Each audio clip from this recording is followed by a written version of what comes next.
செங்கற்பட்டு மாவட்டத்தைச் சேர்ந்த கோயம்பேடு ரோகிணி தியேட்டர் உரிமையாளர் பன்னீர்செல்வம் அவர்கள் தன்னுடன் ஒரு தவறான கூட்டத்தை வைத்துக்கொண்டு தொடர்ந்து தமிழ் சினிமாவை அழிக்கும் தீய சக்தியாக வேலை செய்து வருகிறார். இதன் தொடர்ச்சியாக பாயும் புலி படத்தை வெளியிடக்கூடாது என்று கட்ட பஞ்சாயத்து செய்து வருகிறார்.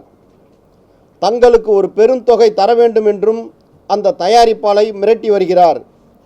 இதனை கண்டிக்கும் வகையிலும் இதற்கு தீர்வு காணும் விதத்திலும் வருகிற 4/9/2015 முதல் புதிய நேரடி தமிழ் திரைப்படங்களை மற்றும் மொழிமாற்று படங்களை வெளியிடுவதில்லை என்றும், மேலும் 11 செப்டம்பர் 15 முதல் அனைத்து திரைப்படங்களும் தமிழகம் முழுவதும் திரையிடுவதில்லை என்றும் முடிவு செய்யப்பட்டிருக்கிறது.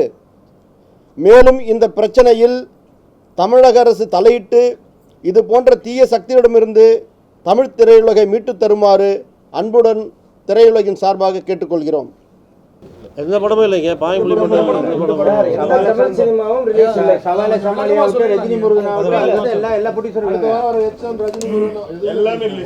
இந்த பிரச்சனை தீர்ற வரைக்கும் படம் ரிலீஸ் இல்லை. எந்த படமும் ரிலீஸ் பாயம்புலி, சவாலே சமாலே, போக்கிரி மன்னன் 4ஆம் தேதி ரிலீஸ் டேட் போட்டிருக்காங்க. அதுலேருந்து அந்த படங்கள்லேருந்து எந்த படங்களும் ரிலீஸ் பண்ணுறாங்க. குறிப்பிட்ட ஒரு எல்லா தேட்டரும் செங்கல்பட்டில் பல தேட்டர், செங்கல்பட்டில் இப்போ உதாரணத்துக்கு குரோம்பேட்டை வெற்றி ஆகட்டு, அம்பத்தூர் ராஜி ஆகட்டு, இவங்கெல்லாம் அவங்களுக்கு சப்போர்ட் பண்ணுறாங்க அவர் கூட இருந்து.